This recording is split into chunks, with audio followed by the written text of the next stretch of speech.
Grover Allen is the technical director at Blacklidge Emulsions, where he's held this position since July 2013. In that capacity, is responsible for the company-wide quality control and quality assurance program and the efficacy of all product formulations, including establishing guidelines and accountability on all levels of production, testing, shipping, and sales. He has the overall responsibility of providing technical training and support to company staff, customers, licensees, agencies, and stakeholders as these matters relate to our products, services, markets, and specifications. This role includes overall responsibility for the operations and direction of beta research and development, National Resource Accredited Laboratory. Grover is a registered professional engineer in the state of Texas and has 9 years of formal education in civil engineering, including 4 years of formal education specific to pavement materials. He received a Bachelor's of Science in Civil Engineering from Louisiana Tech University in 2006, a Master of Science in Civil Engineering from Texas A&M in 2010, and a PhD in Civil Engineering in 2013. Let's welcome Dr. Allen to the stage.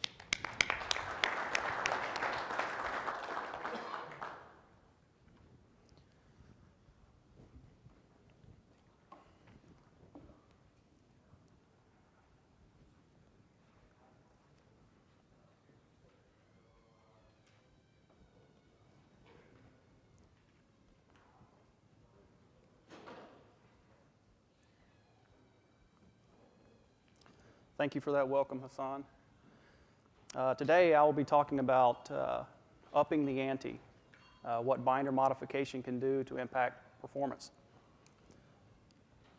Now, one of the challenges that we have in building pavements is overcoming issues related to traffic. Now, what we've seen since the earlier roadways are drastic increases in the volume of traffic, as well as major increases in the maximum allowable load and the number of heavy loads that we're experiencing. Now, there are many ways that we address the traffic. One of those is through mix design. Today's talk, of course, is about asphalt binder, but you have to have the right mix design to properly address traffic. You also have to have a proper pavement design, including layers that do not contain asphaltic materials. These pavement designs typically are projecting into the future. What are the expected and anticipated loads, understanding that growth will still occur. Now, even if you have the right mix design, the right pavement design, these materials still have to be scaled up and produced in bulk.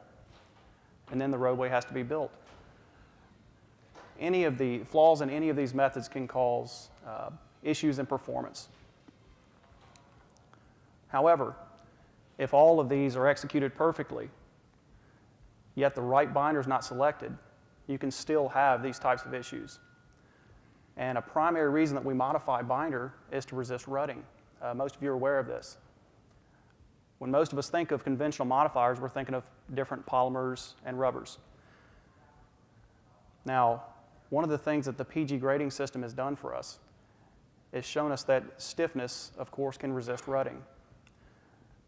If you just simply follow the high-end PG grade, why not just build roadways out of stiff asphalt? Well, the problem is that would cause cracking. So many states have adopted a PG plus specification, which essentially dictates a certain amount of high-quality modifier, polymers and rubbers, into the binder. As you can see, some examples being elastic recovery, force ductility, and MSCR percent recovery. So, in modifying against rutting, we also have to be cognizant of cracking. Now, a lot of the modifiers that are used are typical or SB category type polymers, ground tire rubbers, and many others. But what these allow you to do is understand that we can resist rutting in different climates, in different traffic patterns, while also resisting cracking. And I like to think of it as bend, but don't rut or break. That's what we're trying to achieve. Now, one of the things that I think we can do as an industry is consider a broader definition of what is binder modification. Again, when I think of binder modification, I tend to think of resisting these load-initiated type distresses. But should we also consider things that have been mentioned today, including resisting aging? Maybe in some cases we're starting with binders that are already aged. Should we also consider these as modifications? Now the slide that I show here is basically, you may notice that both pictures are the same. And the point is that when we make a mixture out of rocks and binder, one of the components doesn't really change. In fact, it's very stable and resistant to aging. We can easily recycle this material with very few issues. However, the other material, and the picture you see here is virgin binder, aggregate coated with virgin binder, versus aggregates coated with aged binder. Now, what happens to binder? Of course, from the day it's put into service, it begins to age, become more brittle, and break down. So to recap, when resisting distress, we have to consider a lot of different things. We have to consider a pavement design, a mixed design. We have to have proper construction, and we have to have proper material selection. Now, assuming that all of these are done correctly, this is still inevitable. This is still going to happen. How do you go from here to here? Well, I've already given that answer. It's because of the binder. The binder is the weak link in the roadway structures that we build. It's the weak link in the mixture. It will eventually fail us. But what I want to ask is this question. Do any of us here feel that this variable of binder aging is outside of our control? Well, I can say it's not. This is another aspect of pavement performance that we can control. And when I mention aging, as most of us know, aging happens most typically near the surface. So we're talking about surface-initiated types of cracking. These include non-load-associated and load-associated cracking at the surface, as well as raveling. In fact, in the late 90s, a study was conducted in Florida, and what was found is the majority of their pavements, the large majority, 90% of their pavements that were due for rehabilitation were failing, not because of load-associated issues that we're typically modifying for. They had inferior fracture resistance, which is a symptom of aging. Now, I also want to say this. Let's not think of aging as something that happens over long periods of time. Aging can happen instantly. You can have an asphalt with inferior fracture resistance the day that it's built. Or this can happen over a few years, or it can happen over 20 years. So when we think of aging, we're thinking of something that's changed or something that's not right. So in the context of conventional modifiers, let's look at SBS polymer, probably the most widely used polymer. Is this a solution against aging? There are many ways to measure aging. One of those is the aging index. And what's shown here in this graph is simply, it's a stiffness ratio of sorts. It's the G-star over sine delta measured for an original non-age binder versus a G-star sine delta over a binder that's been aged at two different levels, short-term and long-term aged. The four different data sets represent a non-modified binder and then an SBS modified binder at 3%, 4%, and 5%. Now, what we want to see with aging index is we want to see these bars remain low.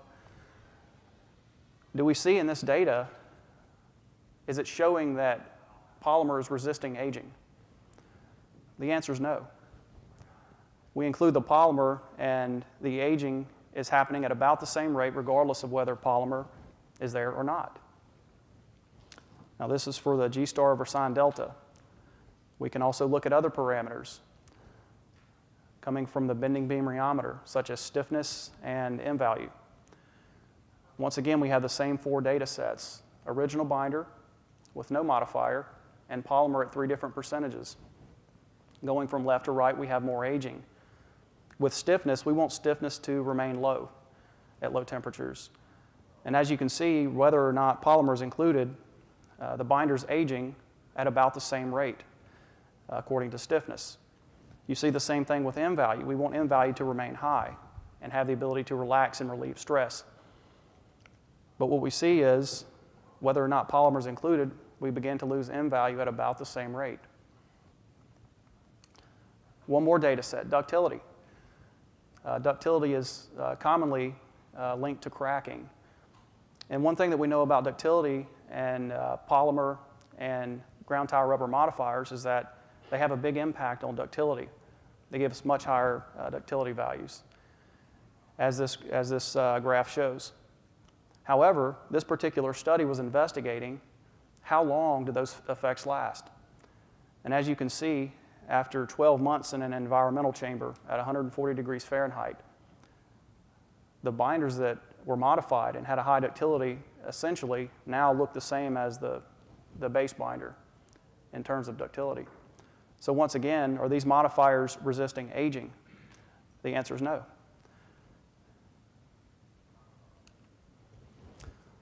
So let's consider this. We can't really talk about binder modification while ignoring 20% of the binder that we're using. We can refer to this as RAP. I like to think of it as failed asphalt pavement. This is essentially a binder that has reduced itself to such low quality that it had to be removed and replaced. And of course, it gets put back in the mix on an average across the entire United States at about 20%. So as I said before, aging is not necessarily something that takes a long time. It can be there from the beginning. Now let's take a look at this Federal Highway Administration memo as it relates to RAP and RAS mixtures. It states here, this is October 2014, an increasing number of state highway agencies reporting premature cracking in relatively new asphalt pavements. A similarity in many of these pavements is the high content of recycled asphalt binder. There is concern for potential increased asphalt aging during the pavement performance life. There's also an inability to accurately predict an asphalt mixture's cracking potential with existing laboratory test procedures that are not always related to actual pavement condition and might provide conflicting recommendations. Whoa. So, premature cracking has been reported by numerous agencies. The common link between these reports is high recycled content.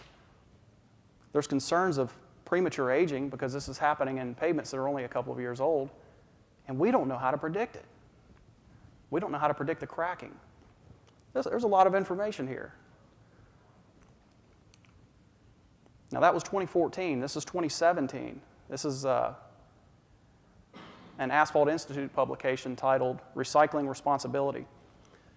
During the last decade, the quality and life of our asphalt pavements in many areas of the U.S. has decreased. One state reported a decrease in average pavement life of about 4 years. The belief here was that these issues stemmed from improper use of RAP and RAS. So here's a sustainability question. I know many of us have had many positive experiences with RAP and RAS, myself included. But is RAP, this thing that we call RAP, is this a constant? Or is RAP that existed 20 years ago a better quality than RAP that will exist 50 years from now?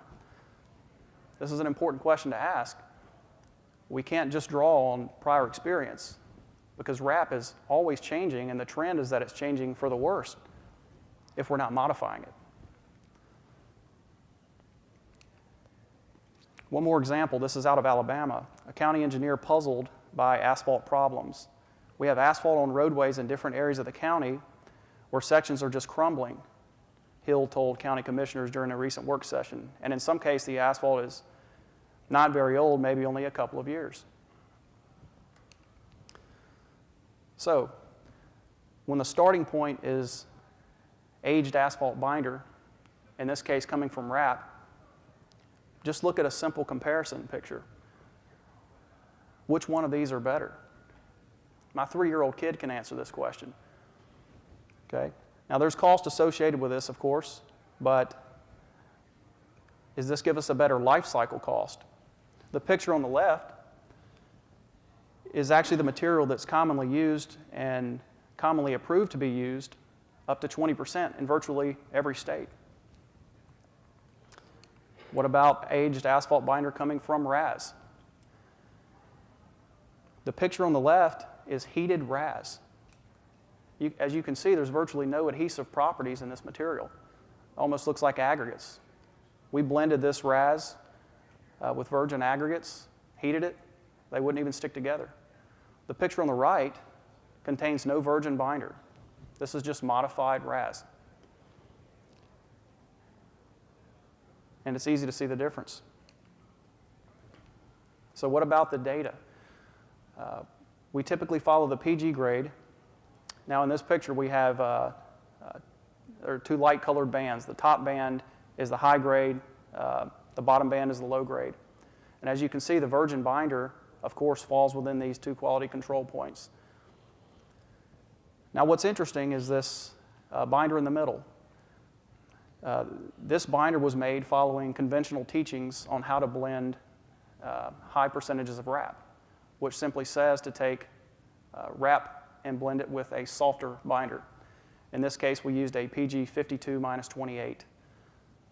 And as you can also see, this binder is not even close to meeting the quality control points. Now this is a pretty high percentage RAP mixture. But notice the one on the right. We can make binders that are virtually indistinguishable from virgin binders by modifying RAP materials.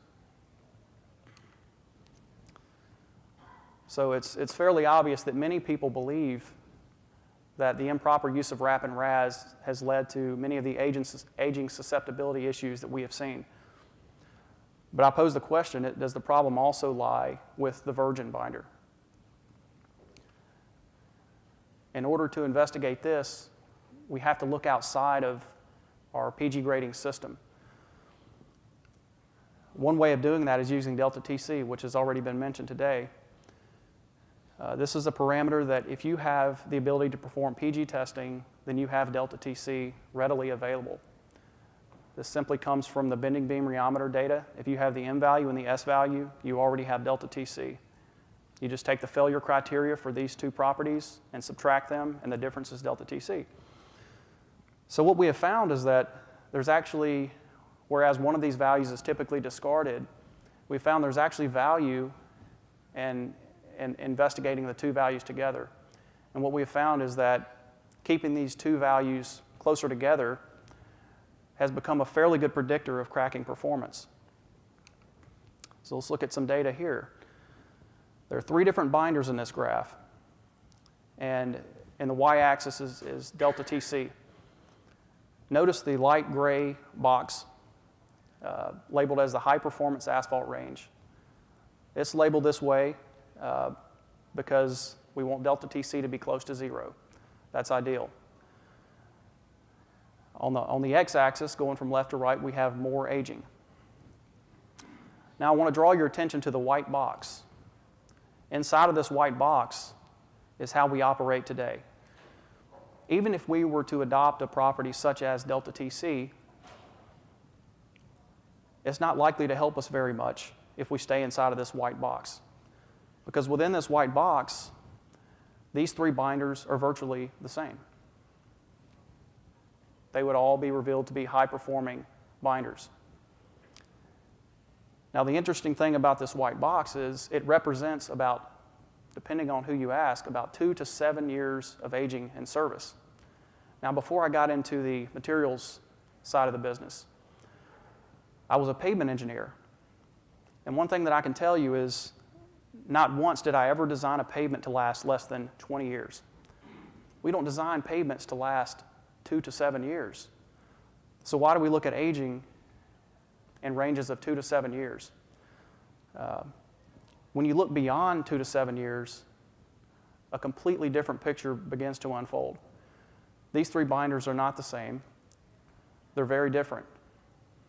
One of them in particular is highly resistant to aging. And this is not a binder that is occurring by accident. This is a modified binder. It's not modified to resist rutting. It's modified to resist aging.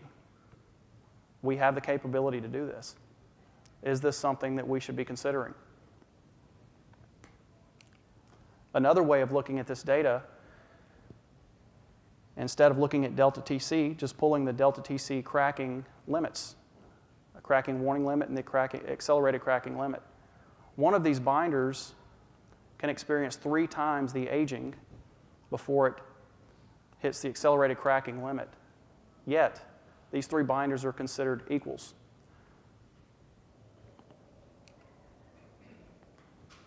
So, in the name of upping the ante, improving pavement performance in terms of binder, really, if we're going to do this, we've got to start in the laboratory.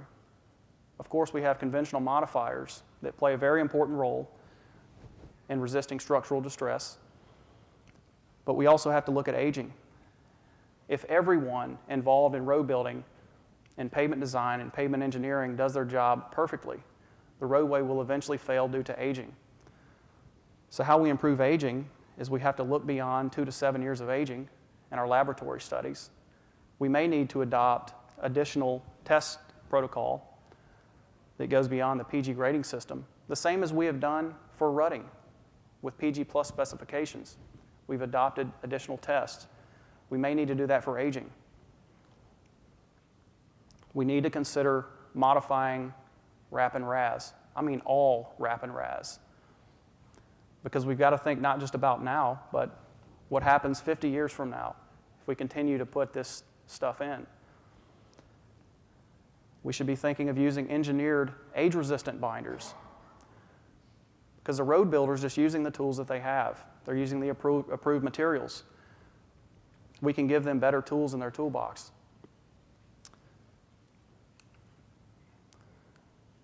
Now, this presentation is essentially focused on longevity, but it's also important to remember that there's a period in which pavements begin to have issues, yet we're still forced to use them. Performance is also measured in the quality of the roadway while we're forced to use it. Everyone loves a smooth pavement. Thank you.